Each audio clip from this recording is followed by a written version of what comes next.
Donc on est toujours, on a commencé dimanche dernier dans la 9e sorte de jeûne, qui est le jeûne des disciples. Amen. On a vu avec les versets de base, Ésaïe chapitre 58, versets 6, 7 et 8. Le Seigneur dit, voici le jeûne auquel je prends plaisir.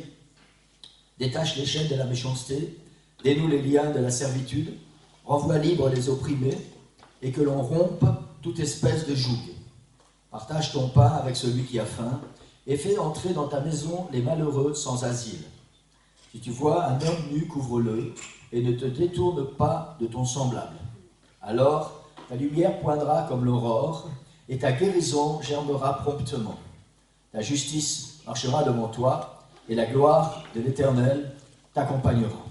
Donc le but de ce jeûne des disciples, c'est ce qu'on a vu dimanche dernier, je vais vite faire un récapitulatif, c'est détache les chaînes de la méchanceté. C'est la 9e partie que nous avons détaillée.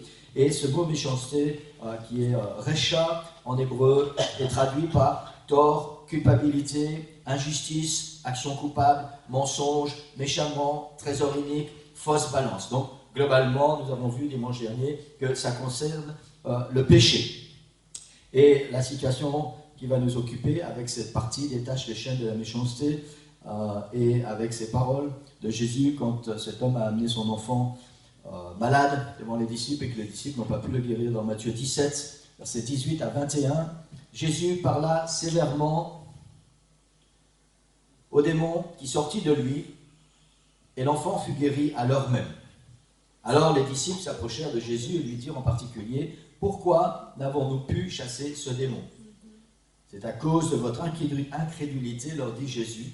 Je vous le dis en vérité, si vous aviez de la foi comme un grain de sénévé, vous diriez à cette montagne, transporte-toi d'ici là, et elle se transporterait, et rien ne vous serait impossible. Cette sorte de démon ne sort que par le jeûne et la prière.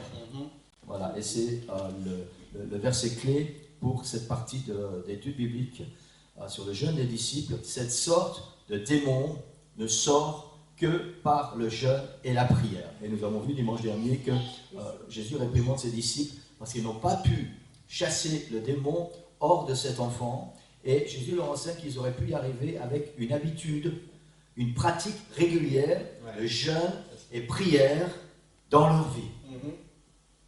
Une pratique régulière de jeûne et prière dans leur vie. Et on avait vu que les disciples modernes, c'est-à-dire les chrétiens d'aujourd'hui,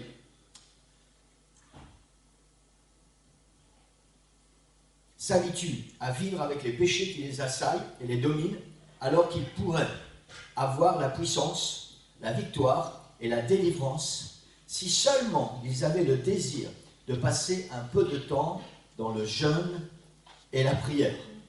Amen, gloire au Seigneur. Donc on entre maintenant directement dans le vif du sujet, le jeûne des disciples. Le jeûne des disciples est un jeûne pour briser les chaînes de la méchanceté, donc du péché. C'est le mot utilisé, recha, utilisé dans le texte original. Ce jeûne nous permet de vaincre les forteresses spirituelles dans notre vie afin de nous libérer de l'emprise du péché. Ça veut dire qu'il y a certains péchés dans nos vies dont nous sommes assaillis, qui sont là à l'intérieur, dont nous n'arrivons pas à nous débarrasser, qui ne pourront partir que par une pratique régulière du jeûne et de la prière. Amen. Quelqu'un dit Amen. Amen. Gloire au Seigneur.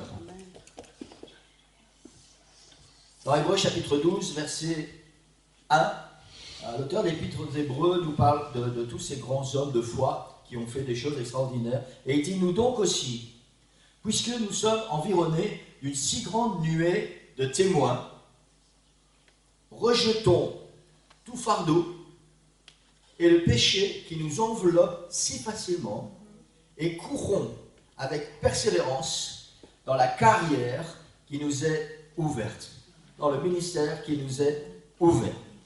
Ce verset nous encourage à mettre de côté nos fardeaux et les péchés qui nous assaillent.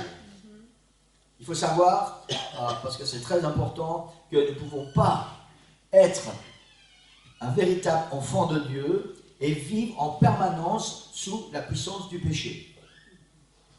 Le Seigneur Jésus est venu, il est mort à la croix pour briser la puissance du péché.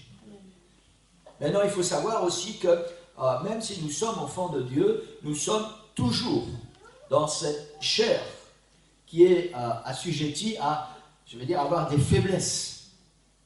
Donc, ce n'est pas parce que nous sommes enfants de Dieu que nous n'allons plus pécher. Mais si nous sommes enfants de Dieu, nous ne pouvons plus vivre sous une influence permanente et une pratique permanente du péché. Quelqu'un dit Amen? Amen. Amen. C'est positif. Hein?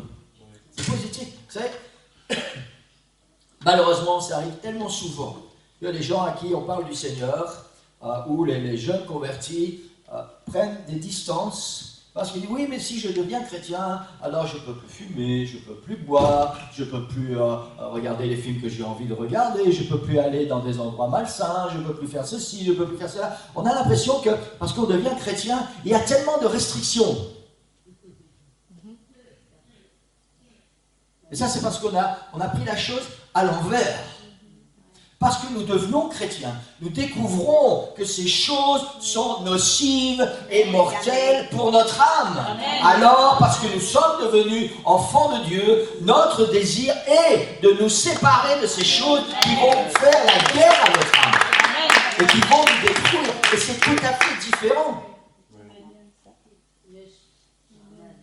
Amen. C'est vrai que si tu donnes ton cœur au Seigneur, tu ne peux plus boire, par exemple. Tu ne peux plus t'enivrer. Mais c'est bien, tu dois dire merci Seigneur, parce que depuis que je t'ai donné ma vie, alors enfin je vais commencer à vivre vraiment. Je vais commencer à avoir le plein contrôle de mon intelligence et de mon esprit. Amen. Amen. Gloire au Seigneur. Et c'est ça que c'est important de pouvoir réaliser ça. Les gens prennent ça comme, et les jeunes convertis prennent ça comme, aidez-moi à trouver le mot. Non, pas des contraintes. Des contraintes, non, il y a tellement de règles, il y a tellement de commandements. C'est pour que nous soyons bénis. C'est bien, allez, je suis content que tu as trouvé la route. Ah ben, c'est juste pour que nous soyons bénis. Amen. Amen. Gloire au Seigneur. Et ce verset nous encourage à mettre de côté tous nos fardeaux et les péchés qui nous assaillent. On va relire ce verset. Il dit: rejetons tout fardeau et le péché qui nous enveloppe si facilement.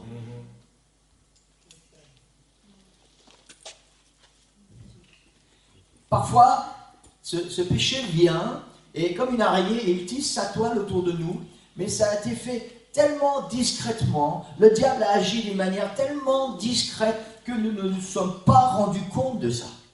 Un peu peut-être, mais pas vraiment. Et nous sommes enveloppés, nous sommes assaillis par le péché. Amen. Amen. Le diable ne va, j'allais dire jamais, c'est pas juste, très rarement, il va venir vous attaquer en face, vous attaquer de front. Quand il va venir le faire, c'est parce qu'il sait que vous n'allez pas avoir quelque chose pour lui résister. Alors il vient, il vous attaque et il dit, voilà, de toute façon je vais gagner, donc je peux aller en face aujourd'hui. Sinon, en général, il travaille toujours par derrière. La Bible dit comme un lion rugissant, rusé. Il cherche une proie, il cherche sa proie, et voilà, une fois qu'il a trouvé sa proie, alors il va s'occuper de sa proie. Et c'est ce que l'apôtre Paul, il parle de ce péché qui nous enveloppe si facilement. Amen. Amen. Amen. Détache les chaînes du péché. Le Seigneur nous encourage, et c'est plus qu'un encouragement. Parce que pour ceux qui connaissent leur Bible, nous savons que ceux qui commettent le péché volontairement et qui persistent dans ce péché n'hériteront pas la vie éternelle. Parce que Jésus a payé le prix, et ce prix est trop important pour que nous puissions être libérés du péché. Donc nous n'avons aucune excuse, aucun prétexte pour continuer à vivre sous l'influence du péché d'une manière permanente. C'est juste. Et j'insiste bien sur ces mots d'une manière permanente. Nous restons dans un corps de chair.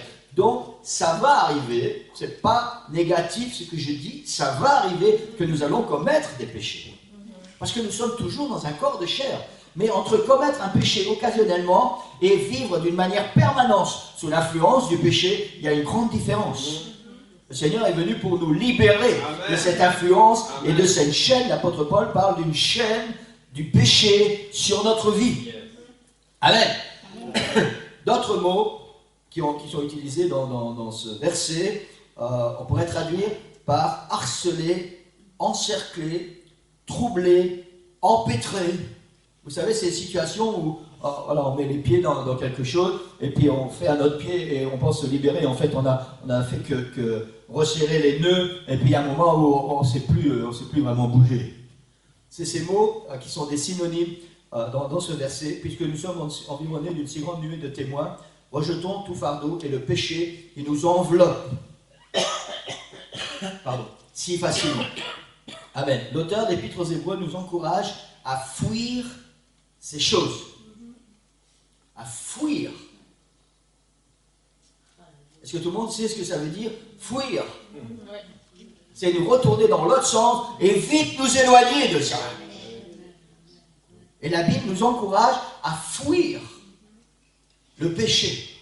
Et c'est tout à fait le contraire de nous complaire dans le péché. Amen. Amen. L'Église moderne a appris une nouvelle habitude. Elle sait, par définition, ce qu'est le péché. Elle n'a pas toujours envie de se débarrasser de ce péché, de fuir le péché.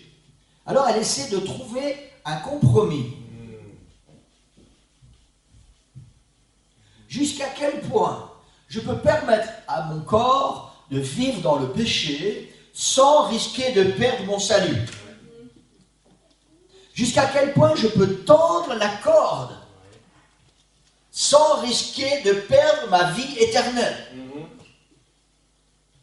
Et je pense que c'est un risque énorme. Parce que nous ne savons pas où est la mesure et nous ne savons pas si un jour cette corde ne va pas se rompre. Et alors nous allons perdre notre salut. Vous savez, c'est un peu... les Belges ne prenaient pas ça pour une critique. Mais il y a énormément de conducteurs belges qui ne savent pas bien conduire. C'est vrai. C'est vrai. Et ça m'agace un peu quelque part. Un bête exemple. Vous arrivez à un endroit où une voiture a priorité sur une autre. Le Belge ne va pas s'arrêter pour laisser passer la voiture. Il va estimer s'il a le temps, même si l'autre voiture doit freiner, s'il a le temps de passer devant en lui coupant le nez sans risquer un accident. Et ça m'arrive énormément d'être confronté à ces situations, surtout dans la rue où nous devons monter jusqu'à la maison, parce que par intermittence, c'est la voiture de gauche et la voiture de droite qui est prioritaire. Et les gens passent, ils estiment que, même s'ils doivent freiner, j'ai le temps de passer, vite, j'ai le temps de passer. Et seulement la voiture qui vient en face et qui est prioritaire, elle a dû freiner. Et si vous tombez sur quelqu'un qui n'a pas envie d'être conciliant, il va rester à sa place. Et il va vous dire, je suis désolé, mais c'est moi qui dois passer. Donc toi, tu recules. Et si la personne veut reculer, c'est bien. Et si elle ne veut pas reculer, même si elle a tort, on ne sait pas où ça va mener tout ça. Et malheureusement, trop de chrétiens modernes, de nos églises modernes, vivent comme ça. On sait que le péché a une influence sur notre vie, on sait qu'on pratique le péché, mais on veut voir jusqu'à quel point on peut quand même tolérer ça dans notre vie, sans perdre notre salut.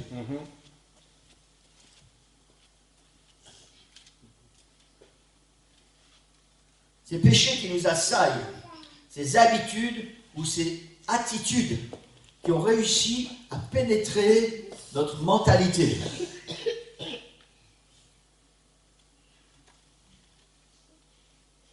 Amen. Ces péchés dont nous n'arrivons pas à nous dépêtrer, à nous débarrasser. C'est pour cela que nous devons comprendre que le jeûne est crucial, parce qu'on est dans cette étude biblique sur le jeûne. Le jeûne est crucial si nous voulons détruire certaines forteresses dans notre vie. Jésus enseigne à ses disciples qu'il y a certaines sortes de démons qui ne sortent que par le jeûne et la prière. Et quand les disciples demandent à Jésus pourquoi ils n'ont pas réussi, Jésus leur enseigne qu'ils doivent apprendre à avoir une habitude régulière dans le jeûne et la prière. Parce que certaines chaînes, certains liens du péché ne pourront être brisés que par une habitude régulière. Et j'aime pas ce mot habitude, mais dans ce cas, il est bon, une habitude régulière de pratique, de jeûne et de prière. Amen. Le Seigneur nous donne la force. Non seulement il nous dit, c'est pas bien, et puis après débrouille-toi, tu as su que c'est pas bien, mais débrouille-toi. Non, non, non. Le Seigneur nous dit, ça c'est pas bien, mais j'ai pour toi la solution. Ouais. C'est ça. Amen. Ça veut dire qu'il ne nous laisse pas comme ça, ah oui Seigneur, c'est pas bien, mais je fais quoi moi? Non, non, le Seigneur dit, viens, j'ai la solution pour toi. Il faut juste que tu entres dans les plans que le Seigneur a préparés pour ta vie, une habitude régulière, une pratique régulière de jeûne et de prière. Amen. Gloire au Seigneur. Notre quête, notre recherche de sainteté sera fortement aidée par une discipline de jeûne. Amen. Maintenant, si vous me permettez de faire une petite parenthèse. Jeûner, ce n'est pas, je vais dire, réduire un peu notre consommation alimentaire. Un peu, vous savez, comme ces chrétiens modernes qui essaient de voir jusqu'où on peut aller avec le péché. Il y a des chrétiens qui jeûnent, mais jusqu'à ce que l'estomac ne crie pas trop aussi. C'est limite, voilà. J'ai besoin de manger 3 tartines. Donc je vais manger 1 tartine et demie, comme ça je sais qu'il n'y a pas de problème. Ça c'est pas jeûner.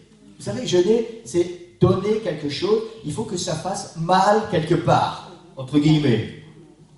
Il faut que ça fasse mal quelque part. Si tu as fini de jeûner à la fin de la journée et que tu n'as pas faim, tu n'as pas vraiment jeûné. Ton jeûne ne sert à rien, excusez-moi, mais ton jeûne n'a servi à rien, parce que tu n'as fourni aucun effort.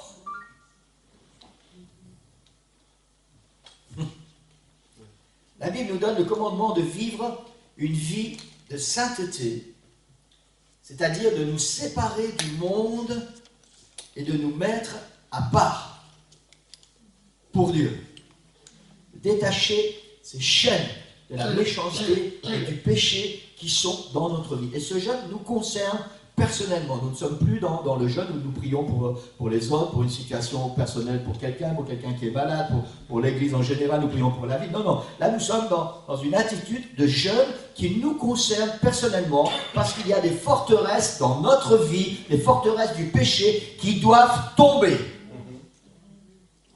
Et ces forteresses ne pourront tomber qu'avec une pratique régulière de jeûne et de prière. Quelqu'un dit Amen? Amen. Amen. Lorsque nous succombons aux tentations du diable, c'est parce que nous croyons les mensonges qu'il nous raconte. Rappelons-nous que Jésus identifie le diable comme le père du mensonge.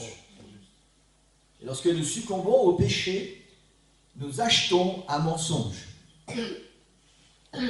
Nous avons pris pour argent comptant le mensonge du diable. Je vais expliquer brièvement ça. Le mensonge du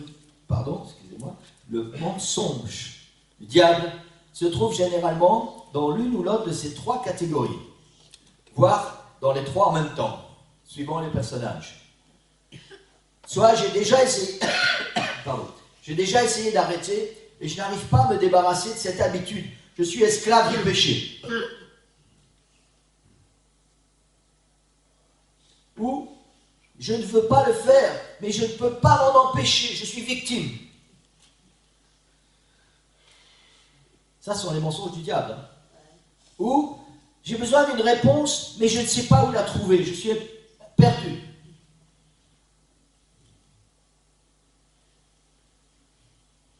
En fait, ces choses, ces mensonges que nous achetons, nous conviennent très bien. Ouais. Parce que la réalité est celle-ci. C'est que si nous voulons vraiment, avec détermination, que ces forteresses du péché en notre vie tombent, nous n'avons pas à acheter ces mensonges, parce que nous savons que c'est des mensonges. Mais ces mensonges nous plaisent parce qu'on n'est pas vraiment déterminé à faire tomber les forteresses.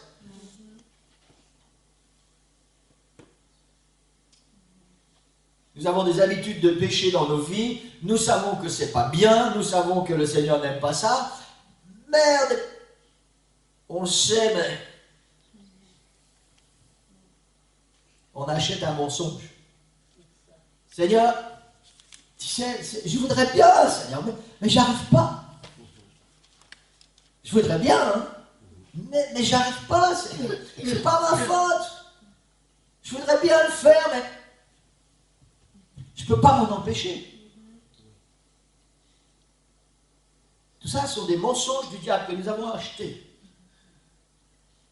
Parce que la réalité, c'est qu'avec une pratique régulière de jeûne et de prière dans ta vie, aucune forteresse ne peut résister. Amen. Ça, c'est la vérité. C'est la vérité qui nous vient de la parole du Seigneur. Amen.